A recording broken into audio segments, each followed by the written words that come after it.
నేను జిఆర్ మహర్షి. చంద్రబాబు నాయుడు గారు చాలా ప్రతిష్టాత్మకంగా తీసుకున్న అమరావతి మళ్ళీ ఇంకొకసారి పనులకు సంబంధించి మోదీ గారు వస్తున్నారు మే 2వ తేదీ. మోదీ గారు వస్తారా అనే అనుమానం కూడా కొంతమందిలో ఉంది. కానీ ఏదైనా అనుకోని, అంటే రాత్రికి రాత్రి పాకిస్తాన్ మీద యుద్ధం ప్రకటించడము, ఏదైనా అనుకోని సిచ్యువేషన్స్, పరిస్థితులు, పరిణామాలు జరిగితే తప్ప ఆయన పర్యటన వాయిదా పడే అవకాశం లేదు. ఎందుకంటే కూటమి ప్రభుత్వంలో బీజేపీ ఉండడం ఒక కారణమైతే, చంద్రబాబు నాయుడు గారి సంఖ్యాబలం మీద కూడా అక్కడ మోదీ గారి ప్రభుత్వం ఉంది కాబట్టి, పరస్పరం అవసరాలు ఉన్నాయి కాబట్టి, మోదీ గారు వస్తే చంద్రబాబు నాయుడు గారికి కూడా ఒక ప్రతిష్ట పెరుగుతుంది కదా. ప్రధానిని తీసుకొచ్చాను, ప్రధానంగా మళ్ళీ పనులన్నీ చేస్తున్నాం, భారీ ఎత్తున పనులు పూర్తి చేస్తాం, 4 ఏళ్లలో అమరావతిని మహానగరం చేస్తాము అనే ఒక విశ్వాసాన్ని ప్రజల్లో కలిగించాలి అంటే ఒక హంగామా ఒకటి నడవాలి. ఈ హంగామా నడవడానికి ప్రధాని లాంటి వాళ్ళు వస్తే తప్ప సాధ్యం కాదు. అయితే చాలామందికి ఉన్న డౌట్ ఏమిటంటే, అయ్యా ఇంత మునుపు కూడా మీరు 2015లో కూడా మీరు తీసుకొచ్చారు కదా, మోదీ గారిని తీసుకొచ్చారు, ఆయన ఏమో నీళ్లు మట్టి ఏమో ఇచ్చిపోయాడు, పెద్ద స్పీచ్ ఇచ్చాడు. ఆ 4 ఏళ్ళు అప్పుడు కూడా మీరేమి కూటమి గవర్నమెంట్లో ఉన్నారు కదా, కేంద్ర ప్రభుత్వంలో భాగస్వాములుగా ఉన్నారు, రాష్ట్ర ప్రభుత్వంలో బీజేపీ భాగస్వామిగా ఉంది. మరి అప్పుడు మాత్రం ఏం చేశారు? ఆ 4 ఏళ్ళు అమరావతికి అమరావతిలో ఏం అద్భుతాలు జరిగాయి? ఏదో తాత్కాలికమైన భవనాలు కట్టి ఏదో అరకొర ఏదో పనులు జరిగాయి తప్ప, మోదీ గారు వచ్చి మరి మీకు ఏమి ఇచ్చారు ఆ రోజు అని ఎవరైనా అనుకునే అవకాశం ఉంది. సరే, ఇప్పుడు మోదీ గారు వచ్చారు. మోదీ గారు రావడానికి ముందే ఇప్పుడు మోదీ గారు వచ్చి ఆయన ఏమో వాగ్దానాలు అవి ఇవి చేస్తారా చేయరు అనేది పక్కన పెడితే, ఆయన రావడానికి ముందే ప్రపంచ బ్యాంకు నుంచి మనకు అప్పు ఇప్పించారు అంటే మళ్ళీ మనం కట్టాలి. అదేమి గ్రాంట్ కాదు, అంటే అదేమి ఉచితమేం కాదు, మనకు హాయమేం కాదు. దాన్ని మనకు ఏదో అప్పు ఇప్పించే వాళ్ళు కూడా లేరు కదా ప్రపంచ బ్యాంకు నుంచి. అంత అప్పు అన్ని వేల కోట్లు ఎవరిస్తారు మనకు. కాబట్టి ఆయన తన పలుకుబడితో ప్రధానిగా ఆయన మనకు ఒక 30,000 కోట్లు ఏమో అప్పు ఇప్పించాడు. ఆ అప్పుతో పాటు మనం పనులన్నీ స్టార్ట్ చేశాం. ఈ పనులన్నీ ఏదో ఐఏఎస్ అధికారులు భవనాలు కడుతున్నారు, ఆ భవనాలు ఈ భవనాలు. జగన్ 5 సంవత్సరాలు దాన్ని 3 రాజధానులు ఎత్తుకొని మొత్తం పాడు పెట్టేశాడని. ఇప్పుడు ఏమిటంటే, అమరావతి ఉన్న సిచ్యువేషన్లో అమరావతిని ఇప్పుడు సేకరించిన భూమి దాదాపు 50,000 ఎకరాలకు పైగా ఉంది కాబట్టి, ఈ 50,000 ఎకరాల్లో ఆల్రెడీ వీళ్ళు అనుకున్న పనులు, ఇప్పుడు వచ్చిన నిధులతో వీళ్ళు పనులు చేపట్టితే ఏ సమస్య లేదు. అదే కూడా కరెక్ట్ కూడా. అయితే వీళ్ళు ఏమిటంటే ఆగమేఘాల మీద దాన్ని ఒక మహానగరం చేసేస్తాం అంటే, మహానగరాలు ఎప్పుడు ఆగమేఘాల మీద కడితే రావు. మహానగరాలు ఎప్పుడు కూడా కొన్ని వందల ఏళ్ల చరిత్ర కలిగి ఉండి, ఆ చరిత్ర నుంచి నెమ్మదిగా పెరుగుతాయి. ఇప్పుడు హైదరాబాదు మన కళ్ళ ముందు గత 30-40 ఏళ్ల నుంచి పెరిగిన వేగము, అంతకుముందు కూడా అది మహానగరమే. అంతకుముందు కూడా రాజుల రాజధానే కదా, నిజాం ప్రభువుల రాజధానే కదా. హైదరాబాద్ అనేది ముందు నుంచి కూడా ఒక మహానగరము. ఆ మహానగరము ఒక 20-30 ఏళ్లలో విపరీతమైన గ్రోత్ అయిపోయి అన్ని రకాల వనరులు ఏర్పడి అదొక అంతర్జాతీయంగా ఒక పేరున్న నగరంగా, మన దేశంలో పెద్ద పేరున్న నగరంగా మారింది. ఏ నగరమైనా అంతే. బెంగళూరుకు కూడా ఒక 100-200 ఏళ్ల చరిత్ర ఉంది, మద్రాసుకైనా అంతే. కాబట్టి మనం దీన్ని ఏమిటంటే, ఇప్పుడు ఆగమేఘాల మీద నగరం కట్టడం అనేది చంద్రబాబు నాయుడు గారి డ్రీమ్ ప్రాజెక్ట్. అది దాని మీద ఎవరు ఏం మాట్లాడినా కూడా మీరు అభివృద్ధి చూసి ఓర్వలేరు, ఏడుస్తారు. ఇదంతా కూడా కపటము, వైసీపీ కుట్ర, వైసీపీ పేటీఎం బ్యాచ్, ఆ బ్యాచ్ ఈ బ్యాచ్ అని తిడతారు. కానీ ఇప్పుడేమో మళ్ళీ అంతర్జాతీయ విమానాశ్రయం అనే దాన్ని చంద్రబాబు నాయుడు గారు నెత్తికెత్తుకొని ఆయన ఏమిటంటే 5,000 ఎకరాల్లో అంతర్జాతీయ విమానాశ్రయం అంటే, దాన్ని మళ్ళీ ల్యాండ్ పూలింగ్ పోతాం మేము, దాన్ని మళ్ళీ 30,000 ఎకరాలు కావాలా. ఒక అంతర్జాతీయ విమానాశ్రయానికి భూసేకరణ అయితే 5,000 ఎకరాలు కావాలా, లేదంటే ల్యాండ్ పూలింగ్ అయితే 30,000 ఎకరాలు కావాలా. రైతులందరికీ వీళ్ళకి అందరికీ ఇచ్చేసిన తర్వాత ఇదంతా జరగాలంటే అంతర్జాతీయ విమానాశ్రయం వస్తే తప్ప అమరావతి గొప్ప నగరం కాదు అనేది చంద్రబాబు నాయుడు గారు వాదన. మంచిదే, కానీ అంతర్జాతీయ విమానాశ్రయం వచ్చినంత మాత్రాన అంత ఫ్లో ఏముంటుంది? ఎందుకు వస్తారు దేశ విదేశాల నుంచి? మన అమరావతిని చూడడానికి ఎవరు రారు కదా. అక్కడ ఏదో పని ఉంటే వస్తారు ఎవరైనా. అంటే లేదు, మేము పెట్టుబడులు తెచ్చేస్తాము, భారీగా కోట్లు లక్షల కోట్లు తెస్తాము, అన్ని పెద్ద పరిశ్రమలన్నీ ఉంటే మనకి ఫారిన్ కనెక్టివిటీ ఉండాలి అనేది అంటున్నారు. సరే, అది బాగానే ఉంది. పక్కన గన్నవరం ఉంది కదా, ఆడే ఎవరు దిక్కు దివాణం లేదు, ఫ్లైట్లన్నీ క్యాన్సిల్ అయిపోతున్నాయి.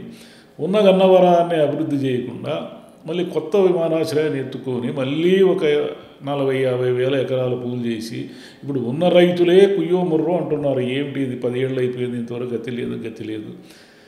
మోదీ గారు వచ్చారు, ఇచ్చారు, అదిగో అద్భుతాలు జరుగుతాయన్నారు. 5 ఏళ్ళు ఏదో పునాదులు వేసుకుంటూ పోయారు. ఈయన జగన్ గారు వచ్చారు, మొత్తం బంద్ పెట్టేశారు. ఇప్పుడేమో మళ్ళీ ఈయన 40-50 వేల ఎకరాలు అన్ని పంటలు పండే భూములు, అవేమో మామూలు భూములు కాదు. అది ఊరికే ఖాళీ బీడు భూములు అయితే ఏదో తీసుకునిలే అనుకోవచ్చు. కానీ అన్ని పంటలు పండే భూములు, రైతులు మళ్ళీ ఏదో డబ్బులు వస్తాయి, మనకు డబ్బులు వస్తాయి, రేపు పొద్దున అమరావతి డెవలప్ అయితే మన ప్లాట్లు వీటన్నిటికీ ధరలు పెరుగుతాయని ఆశతో మళ్ళీ వాళ్ళు ఇస్తారు అనుకుందాం.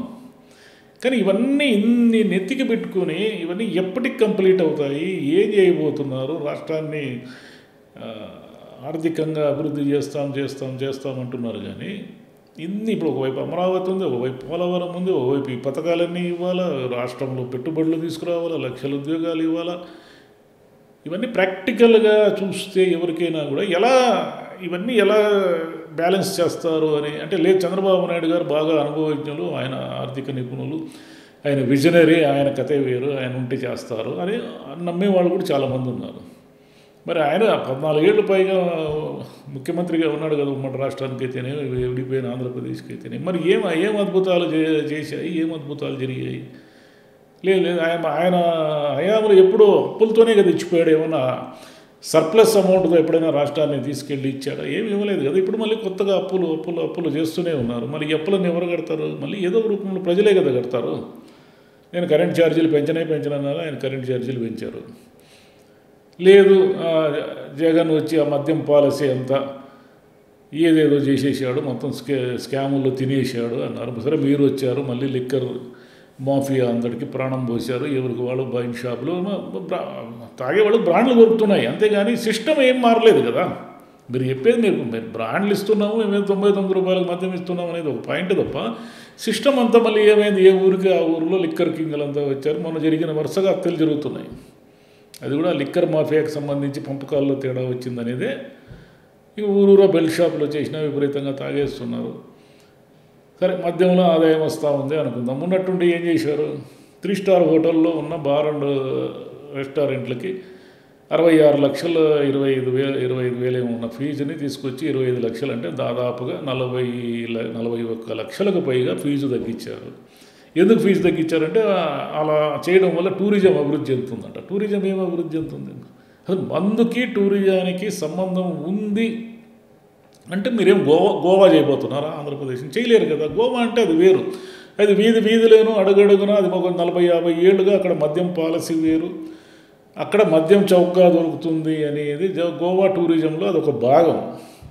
మీకు ఇలా మనకు ఆంధ్రప్రదేశ్లో ఎట్లా సాధ్యమవుతుంది? అది 3 స్టార్ హోటళ్ళల్లో మీరు ఫీజులు తగ్గించినంత మాత్రాన వాళ్ళు ఏం రేట్లు తగ్గించరు కదా. 3 స్టార్ హోటళ్ళలో మద్యం తాగేదానికి పోయిన వాళ్ళు ఎవరు? రేట్లు తక్కువ ఉన్నాయని తాగేదానికి పోరు కదా. రేట్లు తక్కువ ఉన్నాయని జోబులు డబ్బులు ఆలోచించేవాడు 3 స్టార్ హోటల్ కింద పోతాడు. వాడు పోనేవాడు ఏదో చిన్న పర్మిట్ రూమ్లో తాగుతాడు. మరి ఎవరికంటే ఆ రెస్టారెంట్ యజమానుల 3 స్టార్ హోటళ్ళ యజమానులకు మీరు ప్రతి సంవత్సరము 40 లక్షల రూపాయలు లబ్ధి చేకూరుస్తున్నారు. వాళ్ళు ఆ 40 లక్షలు వాళ్ళు తినేస్తారు, కానీ కస్టమర్కి ఏం తగ్గించరు కదా. మరి ఆ 3 స్టార్ హోటల్లో దిగాలి అనుకున్నవాడు, మామూలుగా ఏదో వైజాగ్ చూడాలనుకునేవాడు, ఇంకోటి చూడాలనుకునేవాడు, అక్కడ ఉన్న బీచో ఇంకోటో అవన్నీ వాళ్ళు లెక్కలేసుకుంటారు. కానీ లేదు పలానా 3 స్టార్ హోటల్లో మద్యం తోగ్గా దొరుకుతుందని చెప్పి ఎవడు కూడా బొంబాయి నుంచో ఢిల్లీ నుంచో రాడు కదా. మరి ఇదేం లాజిక్కో మనకు అర్థం కాదు. సరే ఆదాయం లేదు అంటారు, ఒకవైపు ఉన్న ఆదాయాన్ని తగ్గించుకుంటారు. ఈ క్లిష్టమైన పరిస్థితుల్లో జనం అంతా కూడా ఒక రకమైన ఈయన ఇస్తాడా ఇవ్వడా పథకాలను ఆలోచిస్తున్న తరుణంలో మోదీ గారిని తీసుకొచ్చి ఒక విశ్వాసాన్ని కలిగించడానికి చంద్రబాబు గారు గట్టిగా ప్రయత్నం చేస్తున్నారు. మోదీ గారు వస్తారు, ఆయన చంద్రబాబు నాయుడు గారిని అభినందిస్తారు, అమరావతి మహానగరం అవుతుందని చెప్తారు. అప్పుడు కూడా అదే చెప్పారు ఆయన. అప్పుడు మట్టి నీళ్ళు ఇచ్చినప్పుడు కూడా అదే చెప్పారు. మళ్ళీ ఈసారి ఏమి ఇస్తారు? మట్టి ఇస్తారు, నీళ్ళు ఇస్తారు. లేదు నేను మీకు ఏం కావాల్సి అది మెట్రో కావాలంటే మెట్రో తీసుకోండి, అంతర్జాతీయ ఎయిర్పోర్ట్ కావాలంటే ఎయిర్పోర్ట్ తీసుకోండి, మొత్తం అమరావతిని మహానగరంగా చేసేయండి అనేసి ఆయన చెప్పేసి వెళ్ళిపోతారు అనుకుంటాం. అంతా బాగానే ఉంది. మరి అమరావతి మీద ఇన్ని వేలు లక్షల కోట్లు చంద్రబాబు నాయుడు గారు పెట్టుబడులు పెడుతున్నారు. అక్కడికి జనం ఎందుకు వస్తారు? ఒక వైజాగ్ నుంచో, ఒక అనంతపురం నుంచో, ఒక కడప నుంచో కొన్ని వేల మంది తరలి వస్తేనే కదా అక్కడికి ఒక మహానగరం, అంతర్జాతీయ నగరం అవుతుంది అది. మరి ఎందుకు వస్తారు అక్కడికి? అన్ని పనులు, అన్ని ఉపాధి అక్కడ ఏముంటుంది, ఎలా సృష్టిస్తారు? అదేమిటో మరి అల్లావుద్దీన్ అద్భుత దీపం ఏమన్నా ఉందేమో చంద్రబాబు నాయుడు గారి దగ్గర, మనకు తెలియదు. కానీ అది 4 ఏళ్లలో తెలిసిపోతుంది అద్భుత దీపం ఉందా లేదా అనేది. Thank you.